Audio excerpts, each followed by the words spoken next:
Lenter Indonesia. Assalamualaikum warahmatullahi wabarakatuh. Di siang hari yang berbahagia ini, izinkan Tebronol menjawab pertanyaan dari sahabat Tebronol bicara tentang bibit sawit abal-abal. Karena beliaunya sudah menanam cukup luas, tapi bibitnya dulu memang tertipu Pak Fendi, sehingga tanaman yang saya tanam ini produksinya kok kadang tinggi, kadang rendah. Apa sih yang menyebabkannya? Maka izinkan Tebronol untuk menjawabnya. Bicara tentang bibit tenera atau bibit bersertifikat, maka secara standar nasional Indonesia itu bahwa maksimum hanya 2%, baik dia Dura ataupun Piscifera itu hanya 2% penyimpangannya. Karena di dalam klausul SNI itu adalah 98% wajib tenera, di mana bahwa buah dapat daging buah tebal namun cangkangnya tidak terlalu tebal. Nah, bicara tentang produksi tanaman kelapa sawit yang bersifat abal-abal, yang namanya abal-abal ini adalah kita tidak tahu secara genetis indukannya itu seperti apa, kita nggak tahu. Abal-abal bisa terjadi bibit yang katanya bersertifikat ternyata sertifikatnya palsu, atau bibitnya memang berasal dari sumber yang tidak jelas. Misalnya pada hari ini masih ada orang yang jual marihat tapi sebenarnya marihat sudah nggak ada. Nah, ketika ditanam di lapangan, maka kita tidak bisa memperkirakan bibit ini menghasilkan apa sih, apakah tenera, dura, atau piscifera. Karena kalau kita ngomongin bibit bersertifikat, sebenarnya 98% wajib tenera, maksimal minimal 98%. Kalau maksimum yang pernah saya sampaikan, dalam satu blog DP Sains satu Kalamber aja 4.000, sekitar 4.000-an 4.000 sekian pokok itu bahwa duranya hanya sepohon saja. Artinya bahwa kecil kemungkinan tidak tenera. Lah, ketika dia bibit yang tidak diketahui sumber genetik dari indukannya, maka kita nggak akan tahu komposisi di dalamnya seperti apa. Misalnya kalau kita bibit abal-abal kita beli, kita nggak tahu apakah indukannya itu afros, ataukah dia duranya adalah dura deli atau bukan, ataukah misalnya jangan-jangan ini dulunya dari misalnya Simalungun atau Damping, kita juga nggak tahu. Sehingga potensinya tidak bisa diketahui. Karena ketika kita ngomongin dura di masyarakat, Bapak ini saya menanam bibit bersertifikat, katanya bersertifikat, tapi ternyata isinya dura, berarti sertifikat atau bibitnya adalah jelas-jelas palsu. Ketika dura memang secara kalau diupload dura banyak, ini salah satu jenis yang paling disukai petani. Akan tetapi karena petani katanya tidak perlu minyaknya tapi perlu beratnya, tapi ini adalah hal yang kurang tepat. Karena bahwa ketika kita menanam dura, kita cerita dura, maka dura ini memang skala dalam satu tandan itu memang berat karena memang cangkangnya tebal. Akan tetapi secara karakteristik dalam jangka waktu panjang, dura ini sering mengalami stagnasi yang cukup besar, cukup lama. Artinya bahwa pembentukan janjang per pohonnya itu relatif sedikit dibandingkan tenera yang bersertifikat. Ketika pemberian nutrisi sebanyak apapun, kalau memang secara kriteria atau karakteristik pohonnya tidak mumpuni, ya maka tidak akan menghasilkan produktivitas yang baik gitu. Lah, mungkin di sisi lain abal-abal ini ada juga bibit yang saya ngambil dari PT Pak Fendi, saya ngambil kentosan juga banyak. Sehingga apakah ditanam ini cocok Pak Fendi? Karena ada tetangga saya ngambil dari sebuah PT, hasilnya bagus. Itu saya bilang itu beruntung. Beruntung artinya bahwa itu adalah seorang petani yang mendapatkan random genetik yang positif pada saat itu. Tapi pada dasarnya ketika kita mengambil kentosan di perusahaan kentosan yang tumbuh di bawahnya kemudian diambil menjadi bahan tanam, maka genetik dari tanaman yang nanti akan kita tanam yang akan muncul kemungkinan dura, kemungkinan piscifera, atau kemungkinan tenera seperti yang induk di PT itu. Sehingga kemungkinannya hanya ini, walaupun misalnya kayak piscifera tidak mampu bertahan lama tidak mampu bertahan cukup lama di dalam kondisi yang ekstrim juga tidak akan. Tapi sudah terseleksi oleh alam. Tapi secara prinsip kita tidak tahu apakah yang mau kita tanam itu nanti akan menghasilkan piscifera ataukah dura ataukah tenera seperti induknya. Ketika sahabat Tebronol menanam kok bagus, maka ya mungkin seperti induknya. Nah, itu karena membawa genetik induknya adalah 50%, membawa genetik dura 25% dan piscifera, atau mungkin yang sahabat Tebronol yang masih agak asing dengan piscifera. Piscifera itu adalah kalau ditanam jadinya cengkeh bin landak bin partenokarpi ini yang yang tidak bisa disembuhkan, ini adalah rata-rata pisifera yang menghasilkan hanya sedikit saja brondol-brondol yang cukup gede tapi jumlahnya relatif sedikit.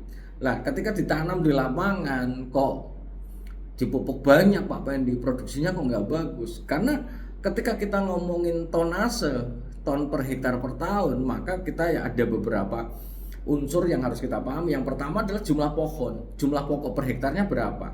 Kalau jumlah pokok per hektarnya cukup, yang menghasilkan maksudnya jumlah pohonnya cukup, ini yang pertama. Yang kedua, apakah seluruh pohon itu produktif? Ini juga menjadi masalah. Kalau misalnya kita ngambil dari kentosan, kemudian ternyata pisifera ataupun pohon yang hanya menghasilkan 100% jantan toh, itu ada itu genetik yang penyimpangan genetik generatif adalah ketika ditanam dari mulai start sampai sekarang 5 tahun semuanya jantan semua ya ada.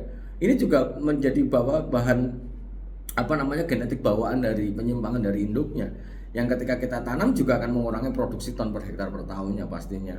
Kemudian cengkeh ataupun landak ini juga akan menguranginya. Sehingga ketika kita menanam 143 pokok per hektar sekalipun, tapi pupuknya juga full, tapi jumlah pengalinya juga tidak banyak, karena yang produktifnya menghasilkan tandan buah segar itu hanya mungkin beberapa pohon saja, pasti akan sangat berpengaruh terhadap produktivitas tanaman kelapa sawit per hektar per tahunnya. Nah, Pak Pendi, kalau misalnya kita sudah menanam sudah kadung menanam yang abal-abal, bagaimana? Saya bilang kalau seandainya memang produktivitas masih bagus ya teruskan aja, nggak apa-apa. Itu selama 143 pokok per hektar, ternyata 140 dapat waktu kita ngambil, ternyata 140 pohonnya produktifnya, itu ya kita teruskan dulu. Sampai kapan? Sampai dia stagnasi, Mas. Sampai dia stagnasi. Terkadang ada juga yang pas dapat genetik bagus dari kentolan juga bisa panjang. Tapi balik lagi, yang tidak bisa ditolak adalah ketika kentosan adalah bibit afkir genetik, apakah dia cengkeh atau cengkeh bin partenokarpi bin landak itu sendiri, atau bahkan jantannya banyak, itu juga sangat mungkin terjadi. Dan yang paling pasti sahabat obrol semuanya, ketika kita mencoba menanam abal-abal atau kentosan, kita tidak bisa memprediksi berapa sih potensi yang sebenarnya di dalamnya. Kita tidak bisa. Contohnya kalau kita ngomong DP Sawit 1 Kalambar, panen perdana 26 bulan sampai 38 bulan, itu setelah tanam di lapangan akan menghasilkan rata-rata di potensinya di 16. Apakah kita bisa 16? Kalau kita gas pupuknya bisa nggak ya sampai 20? Ada perkiraan angkanya di situ. Dari 16, 18, kemudian dari 39 sampai seterusnya 1 tahun mendatang bisa sampai 21-22 ton. Karena terrekod secara informasinya itu ada. Karena ketika kita nanam tenera, nanam DP Sawit 1 Kalambar tenera, ya tenera yang kita tanam. Cengkehnya, maka kalau sudah cengkeh ataupun afkir yang ada di lapangan jangan dipaksakan, ya ganti-ganti saja. Karena memang kemarin menjawab pertanyaan dari sahabat Dubrol, percuma kita nanam bibit bersertifikat, toh hasilnya juga gitu-gitu aja. Itu adalah statement yang salah kaprah. Karena bahwa ketika hasilnya gitu-gitu saja, berarti perawatan Anda itu begitu-begitu saja. Itu jadi bisa jadi perawatannya kurang bagus, faktor pembatasnya tidak ditutup, atau mungkin pupuknya sedikit mintanya hasilnya banyak, yaitu kecuali kita nanam bibit varietas tuyul misalnya. Bisa saja mungkin bibitnya sedikit, pupuknya sedikit hasilnya banyak, ya bisa saja. Itu kalau ngayal, sebenarnya nggak ada. Dan sebagai penjelasan terakhir bicara tentang bibit abal-abal ataupun kentosan, terkadang memang ada beberapa jenis yang buahnya bagus seperti induknya yang tadi saya sampaikan, bisa 50% potensinya. Potensi yang mungkin kita tanam itu probabilitas atau kemungkinannya itu 50%. Akan tetapi dirinya itu tidak tertandai mana yang 50% itu tidak. Sehingga yang menjadi pertanyaan kembali lagi kepada sahabat Dubrol semuanya, apakah kita menanam kelapa sawit seperti kita berjudi yang kita mengharapkan untung-untungan saja? Jelas tidak pastinya. Sehingga kalau toh sudah menanam abal-abal, kemudian sudah nanam kentosan yang bagus, ya monggo saja, sampai stagnasi kita ganti yang bersertifikat. Mungkin itu saja dulu yang dapat saya sampaikan pada kesempatan di siang hari yang berbahagia ini. Intinya adalah mari tanam yang bersertifikat, yang udah pasti hasilnya saja lah gitu. Varietas apa yang cari informasi sebaik-baiknya sehingga akan menjadikan kita itu berharap sesuatu yang pasti. Misalnya kita nanam varietas A, potensinya sekian pada sekian lah gitu. Tapi kalau kita kentosan, waduh, nanti tanam jantan kita ya rugi. Mungkin awalnya mungkin kita nggak keluarin biaya, hanya semurah saja ngambil kentosan, tapi setelahnya ya akan menjadi hancur berantakan. Ini yang mungkin dapat saya sampaikan di kesempatan di siang hari yang berbahagia ini. Semoga Allah memberikan kesehatan dan kebahagiaan tanpa syarat bagi kita, dan salam planter Indonesia. Assalamualaikum warahmatullahi wabarakatuh.